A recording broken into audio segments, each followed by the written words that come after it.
Рыбак рыбака видит издалека.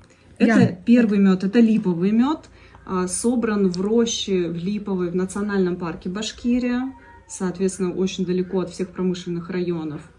И здесь очень важно, что это чуть ли не единственный липовый мед, который по-настоящему созрел. Потому что большинство пчеловодов, к сожалению, чтобы максимальную липу собрать, они достают, когда мед еще не созрел. Ну да, пораньше. Пораньше. Мы, кстати, тоже ждем, когда созреет. Правильно. Вот В это Иглинском самое районе правильное. наш липовый мед. Да. Так, а это? Это лесное разнотравье, и собирался он, когда активно цвел пустырник.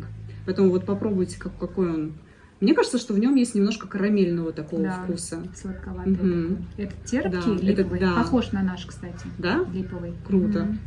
Вообще разный. Разный. Абсолютно. Бортевой от холодного чем Очень отличается? отличается, потому что бортевой мед добывается у нас исключительно в бортах в дереве, а Да. колодный мед это колоды, которые уже вырезаны. Пеньки. Пеньки такие, да. Но, соответственно, когда мед у нас собирается в живом дереве, его вкус очень сильно будет отличаться от дерева неживого, потому что он напитывается прям вот в этой всей... Да, с живой силой.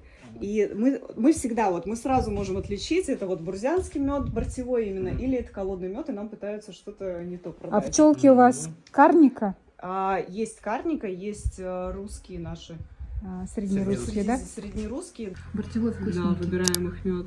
Мы объединимся, Ян. Знаете почему? Давайте. Потому что сейчас будут активно форумы пчеловодов проводиться на республиканском уровне. Меня выбрали модератором этого направления. Сейчас первый форум будет в январе. Это международного формата.